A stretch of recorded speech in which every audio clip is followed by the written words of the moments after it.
حضور نے ارشاد فرمایا آیت المنافق ثلاثن، منافق کی علامتیں تین ہیں۔ جس شخص کے اندر یہ علامات ہوں تو وہ اس نیت سے سنیں کہ آج ابھی اسی وقت میں یہ مصمم عزم کرتا ہوں کہ اپنے سے کھرچ دوں گا ان چیزوں کو، اور اپنے من کو، اپنے اندر کو، اپنے باطن کو ان غلاظتوں سے پاک کروں گا۔ اور عملی موضوعات پہ بات کرنے کا میرا مقصود بھی یہی ہوتا ہے کہ ہماری زندگی میں سب سے پہلے اپنی زندگی میں اور پھر میرے ملنے والوں کی زندگی کے اندر عملی طور پہ تبدیلی پیدا ہو۔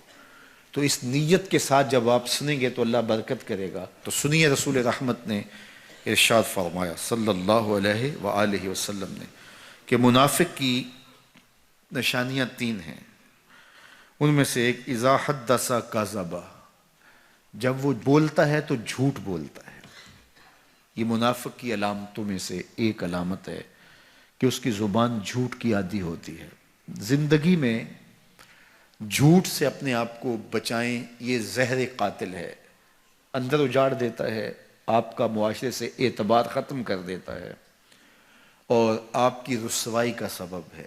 دوسرا ارشاد فرمایا وَإِذَا وَعَدَ أَخْلَفَ، جب وہ وعدہ کرتا ہے تو وعدہ خلافی کرتا ہے۔ یہ منافق کی علامت ہے کہ وہ وعدہ پورا نہیں کرتا۔ میرے حضور کسی سے وعدہ کرتے ہیں کہ تیرے آنے تک یہاں کھڑا ہوں، اور وہ جا کے بھول جاتا ہے۔ میرے حضور 3 دن کھڑے رہتے ہیں، 3 دن کے بعد اچانک وہاں سے گزرا، دیکھا تو حضور کھڑے ہیں۔ بڑی شرمندگی ہوئی، ڈرتا ہوا آگے بڑھا، صرف اتنا کہا یار تو نے مشقت میں ڈال دیا۔ 3 دن تک میرے حضور کھڑے، اور میں کہتا ہوں وہ تو 3 دن بعد واپس آ گیا۔ وہ نہ آتا 3 سال بھی کھڑا رہنا ہوتا، میرے حضور کھڑے رہتے کہ میں نے اس سے وعدہ کیا ہوا ہے۔ اور میں اور آپ دیکھیں کہ ہم کہاں کھڑے ہیں۔ ہم کسی سے وعدہ کریں، ہم خود وعدہ کرتے ہیں تمہیں 6 ماہ کے بعد پیسے دیں گے، وہ بیچارہ 6 ماہ کے بعد بھی جو ہے وہ 1 ماہ اور اوپر گزار لیتا ہے کہ چلو کوئی بات نہیں ہے، اور ہم اس کی موت کی دعا کر رہے تھے یا اللہ فوت ہی ہو جائے تو اچھی بات ہے۔ تو پھر ہم کہیں کہ اللہ کی رحمتیں ہمیں نصیب ہوں، یار وعدہ کیا ہے اپنا تن بھی بیچ کے دینا پڑے تو دیں گے۔ جو وعدہ کیا ہے جہاں کھڑے ہوئے ہیں وہاں کھڑے رہیں گے، چاہے اس کی کتنی بے عزت ہمیں کیوں نہ سہنی پڑے۔ جب وعدہ کیا ہے تو پھر اس کو پورا کرو۔ تیسری بات میرے حضور نے ارشاد فرمائی وَإِذَا تُؤْمِنَ خَانَ، جب اس کے پاس امانت رکھی جائے تو خیانت کرے۔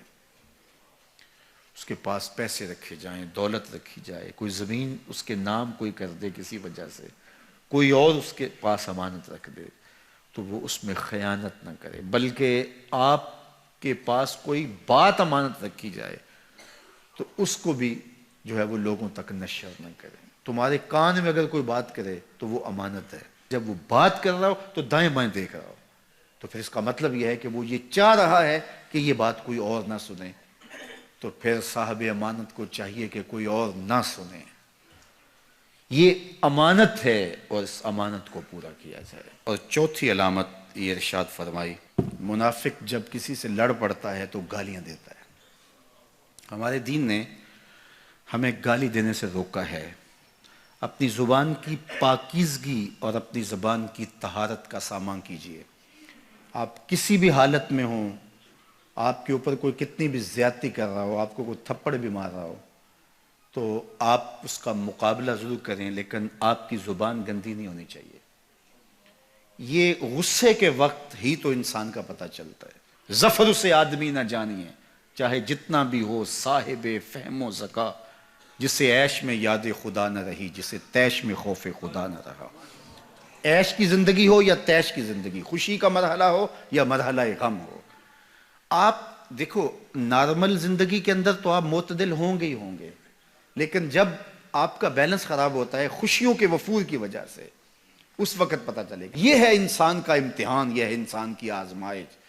منافق کی علامت بتائی گئی وَإِذَا خَاصَمَ فَجَرَ، جب وہ کسی سے لڑائی کرتا ہے تو پھر گالیاں بکنا شروع کر دیتا ہے۔ یہ منافقوں کی علامات میں سے ایک علامت ہے، جب وہ لڑتا ہے تو گالیاں بکتا ہے، جھوٹ بولتا ہے، امانت میں خیانت کرتا ہے، اور عہد کرے تو اس کی پاسبانی نہیں کرتا۔ اللہ ہمیں عہد کی پاسبانی کی توفیق دے۔